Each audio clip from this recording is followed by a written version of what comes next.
এই মুহূর্তে যে বড় খবরের দিকে আমরা নজর রাখবো, যে গ্রেফতার করা হলো দেবরাজ চক্রবর্তীকে। প্রাক্তন তৃণমূল কাউন্সিলর দেবরাজ চক্রবর্তী, তাকে গ্রেফতার করা হয়েছে। যেটা জানা যাচ্ছে যে পুরুলিয়া থেকে গ্রেফতার করা হয়েছে প্রাক্তন তৃণমূল কাউন্সিলর দেবরাজ চক্রবর্তী এবং প্রাক্তন বিধায়িকা অদিতি মুন্সি, তার স্বামীকে গ্রেফতার করা হয়েছে। 1300 কোটি টাকার দুর্নীতির অভিযোগ, তাকে গ্রেফতার করা হয়েছে। অর্থাৎ দেবরাজ চক্রবর্তী প্রাক্তন তৃণমূল কাউন্সিলর, তাকে গ্রেফতার করা হয়েছে। আপনারা জানেন যে আগাম জামিনের আবেদন করেছিলেন দেবরাজ চক্রবর্তী, কিন্তু জামিন তাকে দেওয়া হয়নি।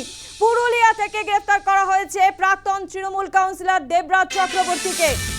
যে বড় খবরের দিকে আমরা নজর রেখেছি, গ্রেফতার করা হলো এবার দেবরাজ চক্রবর্তীকে। এই বিষয় নিয়ে আমরা আরো বিস্তারিত জানবো। ফোন লাইনে রয়েছে আমাদের প্রতিনিধি প্রীতি পাত্র। প্রীতি, গ্রেফতার করা হলো দেবরাজ চক্রবর্তীকে, আপডেট জানবো তোমার থেকে। প্রীতি, একেবারেই দেখো, দেবরাজ চক্রবর্তী তাকে পুরুলিয়া থেকে গ্রেফতার করা হয়েছে। যেটা জানা যাচ্ছে রাজ্য পুলিশের এসটিএফ এর পক্ষ থেকে কিন্তু তাকে গ্রেফতার করা হয়েছে। এই দেবরাজ চক্রবর্তী, তিনি একদিকে যেমন প্রাক্তন কাউন্সিলর, তার পাশাপাশি বিধাননগরের মেয়র পরিষদও তিনি ছিলেন এবং তার স্ত্রী আমরা জানি অদিতি মুন্সি, তিনি আগে বিধায়ক ছিলেন। সেই দেবরাজ চক্রবর্তী, তাকে কিন্তু এবার গ্রেফতার করা হলো। তিনি তার বিরুদ্ধে একাধিক ধারায় মামলা রুজু করা হয়েছিল, যেখানে খুন, আর তার পাশাপাশি প্রমোটারদের হুমকি, তোলাবাজি, এমনকি অবৈধ নির্মাণ, আয় বহির্ভূত সম্পত্তি সহ একাধিক ধারায় কিন্তু দেবরাজ চক্রবর্তী, তার বিরুদ্ধে মামলা রুজু করা হয়েছিল। এবং তারপরেই দেখা যায় তিনি হাইকোর্টের দ্বারস্থ হন, তবে হাইকোর্টের পক্ষ থেকে তাকে কোনো রক্ষা কবচ দেওয়া হয়নি। এবং তারপর অবশেষে যেটা জানা যাচ্ছে, পুরুলিয়া থেকে কিন্তু ইতিমধ্যেই দেবরাজ চক্রবর্তী তাকে গ্রেফতার করা হলো। গ্রেফতার করেছে রাজ্য পুলিশের এসটিএফ শাখা, এমনটাই কিন্তু ইতিমধ্যেই খবর আসছে। গতকাল তাকে আগামীকাল তাকে আদালতে পেশ করা হবে এবং তারপরেই নিজেদের হেফাজতে নিয়ে কিন্তু পরবর্তী তদন্ত চালাবেন রাজ্য পুলিশের এসটিএফ শাখা। তবে ইতিমধ্যেই দেবরাজ চক্রবর্তী, তাকে কিন্তু গ্রেফতার করা হলো এবং তার বিরুদ্ধে এর আগেও আমরা একাধিক অভিযোগ দেখেছি সামনে এসেছে, যেখানে দুর্নীতি থেকে শুরু করে তোলাবাজি, প্রমোটারদের হুমকি, এলাকায় অবৈধ নির্মাণ, এমনকি খুনের অভিযোগ রয়েছে। এর আগে দেবরাজ চক্রবর্তীর ঘনিষ্ঠ সঙ্গী ননী, তাকে অ্যারেস্ট করা হয়েছিল এবং তারপর কিন্তু এবারে একেবারে দেবরাজ চক্রবর্তী, তাকে গ্রেফতার করা হলো এবং রাজ্য পুলিশের এসটিএফ শাখা পুরুলিয়া থেকে আজ গ্রেফতার করেছে দেবরাজ চক্রবর্তীকে। ধন্যবাদ প্রীতি। আপনাদের আরো একবার জানাই যে বড় ব্রেকিং এর দিকে আমরা নজর রেখেছি। এবার গ্রেফতার করা হলো দেবরাজ চক্রবর্তী, অর্থাৎ তৃণমূল কংগ্রেসের প্রাক্তন কাউন্সিলর দেবরাজ চক্রবর্তী, তাকে গ্রেফতার করা হয়েছে। একাধিক অভিযোগ রয়েছে তার বিরুদ্ধে। একদিকে যেমন তোলাবাজি, খুন এবং 1300 কোটি টাকার দুর্নীতির অভিযোগ রয়েছে এই প্রাক্তন তৃণমূল কাউন্সিলর তথা বিধায়িকা, অর্থাৎ প্রাক্তন বিধায়িকা বিধাননগরের অদিতি মুন্সি, তার স্বামী দেবরাজ চক্রবর্তী, তাকে গ্রেফতার করা হয়েছে। পুরুলিয়া থেকে গ্রেফতার করা হয়েছে দেবরাজ চক্রবর্তীকে। আপনারা জানেন যে ইতিমধ্যেই যে আগেই আগাম জামিনের আবেদন করেছিলেন দেবরাজ চক্রবর্তী, কিন্তু তাকে কোনো রকম রক্ষা কবচ দেওয়া হয়নি। এবার পুরুলিয়া থেকে গ্রেফতার করা হয়েছে দেবরাজ চক্রবর্তীকে। আমাদের সঙ্গে আমাদের আরো এক প্রতিনিধি রয়েছে টেলিফোন লাইনে, সন্তোষ ঠাকুর। সন্তোষ, ঠিক কি অভিযোগ রয়েছে দেবরাজের বিরুদ্ধে?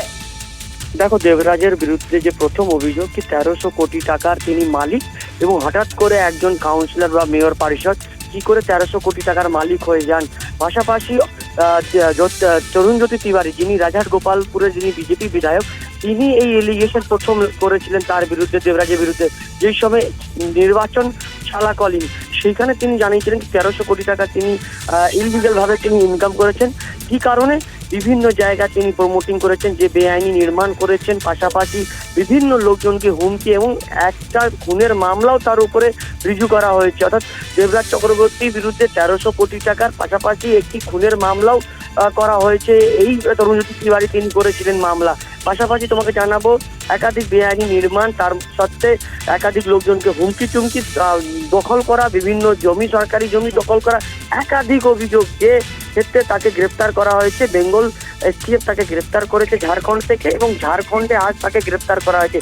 এক সপ্তাহ আগে তার যে আইনি যে নিরাপত্তা ছিল দেবরাজ চক্রবর্তীর, সে আইনি নিরাপত্তা ইতিমধ্যে এক সপ্তাহে হয়েছে, যেটা শেষ হয়েছে, এবং সেই শেষ হওয়ার পরেই বেঙ্গল এসটিএফ তাকে খুঁজছিল এবং ভাবিয়ে ছাড়াও তাকে তদন্ত করছিল, খোঁজার জন্য চালাচ্ছিল, কিন্তু তাকে খুঁজতে পায়নি। তারপরে যে এই যে এফআইআর কপিটি, এই মুহূর্তে আমাদের সঙ্গে টেলিফোন লাইনে রয়েছে বিধাননগরের বিধায়ক তরুণজ্যোতি রাজাহাট গোপালপুরের বিধায়ক তরুণজ্যোতি তিওয়ারি। তরুণজ্যোতি বাবু, নিউজ টাইমে আপনাকে স্বাগত। তরুণজ্যোতি বাবু, দেবরাজ চক্রবর্তী, যার বিরুদ্ধে একাধিক অভিযোগ এবং আপনি মামলা করেছেন এবং দীর্ঘদিন ধরে আপনারা এই অভিযোগ করে আসছেন, অবশেষে গ্রেফতার করা হলো, কি বলবেন আজ? খুশি, প্রসেনজিতের আত্মা আজকে শান্তি পাবে। একজন সন্তান হারা মা অনিমাদি আজকে শান্তি পাবে। না, যার উপর অত্যাচার করেছে, এক্সটর্শনের যে বলি যা কেস আছে ওর বিরুদ্ধে, তার ব্যবস্থা হয়েছে আজকে। So we are happy. Tarunjyoti বাবু, আরো একটি প্রশ্ন, যে আপনি যেটা বললেন যে দীর্ঘদিন ধরে আপনারা অভিযোগ করছেন এবং আপনি খুশি, কিন্তু এত যে সম্পত্তি একজন শুধুমাত্র কাউন্সিলর, তার 1300 চুরি কোটি করে। টাকা অভিযোগ। তৃণমূল মানে চোর, প্রতিষ্ঠিত সত্য। ওরা 2 পয়সার কাউন্সিলর, 7,000 টাকার স্যালারি, যার তার 1300 crore সম্পত্তি। তাও যেটা কিছু আমি পেয়েছি, যেগুলো পাইনি সেগুলো হিসাব আরো বেশি। তো ব্যবস্থা হয়েছে, আরো হবে, আরো অনেক কিছু আছে, আপনারা জানতে পারবেন আস্তে আস্তে। তবে একটা কথা বলে রাখি, ওই কীর্তন শিল্পীও খুব একটা ভালো নিয়ে আজকে, তার নামেও আছে অনেক কিছু।